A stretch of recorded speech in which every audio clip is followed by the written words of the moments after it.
নমস্কার দর্শক বন্ধু। আমি শিবপ্রসাদ কাঁসারি।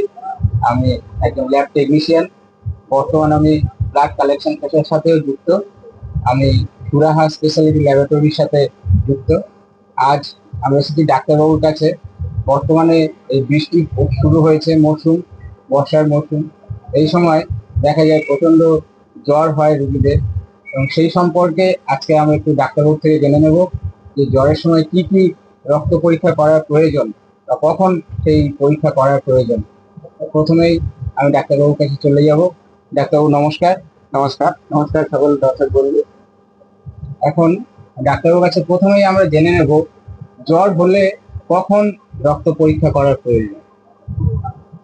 তো আশা করি দর্শক বন্ধু সবাই খুব ভালো আছে। তো এই জ্বর হলে রক্ত পরীক্ষা কখন করবো এর প্রথমেই আমি একটু বলে রাখি।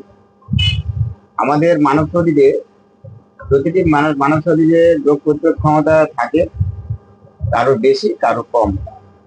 তো আমার ভাইরাস বা ব্যাকটেরিয়া দ্বারা আক্রান্ত হলে জ্বর হয় বা অন্যান্য সিমটম পাওয়া যায়। যেসব ব্যক্তিদের বা যেসব শরীরে রোগ প্রতিরোধ ক্ষমতা অনেকটা বেশি, সেই শরীরে বেশি লক্ষণ প্রকাশ পায় না বা অল্প সময়ের মধ্যে সেই লক্ষণগুলো চলে যায় বা সুস্থ হয়ে যায়। মানুষ রোগে আক্রান্ত হয়, খুব তাড়াতাড়ি সুস্থ হয়ে যায়। আর যে শরীরগুলো রোগ প্রতিরোধ ক্ষমতা কম থাকে বা ইমিউনিটি পাওয়ার, যেটা ইংরাজিতে বলে ইমিউনিটি পাওয়ারটা কম থাকে, সেই শরীর এই রোগে আক্রান্ত হলে সহজে সারতে চায় না এবং দীর্ঘ দীর্ঘ সময় ভুগতে থাকে। তো সেই সময় আমরা রক্ত পরীক্ষা করতে পারি বা রক্ত পরীক্ষা করার কথা বলে থাকি। তো প্রথমে জ্বর হওয়া মাত্রই রক্ত পরীক্ষা করা ঠিক নয়।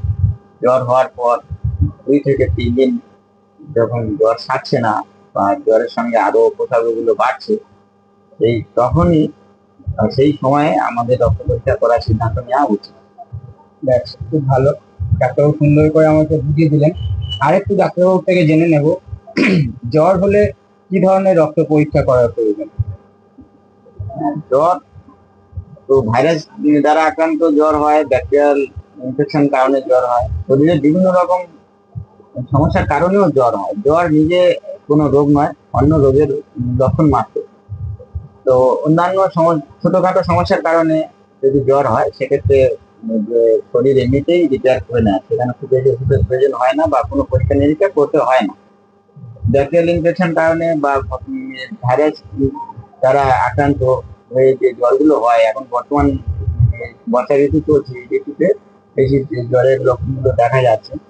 তো সেক্ষেত্রে যখন 2 দিন 3 দিন পার হয়ে যাচ্ছে জ্বর থাকছে না, তখন আমরা অবশ্যই করে দেখে নেবো যে কি ধরনের রোগটা শরীরে আক্রান্ত হয়েছে, কি ধরনের জীবাণু দ্বারা শরীর আক্রান্ত হয়েছে, তার জন্য এই জ্বর ভুগছে।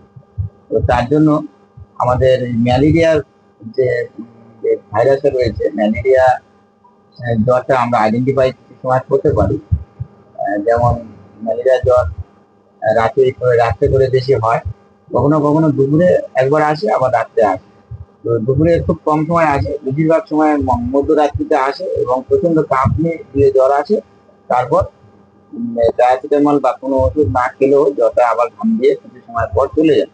এইরকম লক্ষণ প্রকাশ পেলে আমরা ম্যালেরিয়ার দিকে রক্ত পরীক্ষা করানোর সিদ্ধান্ত দিয়ে থাকি।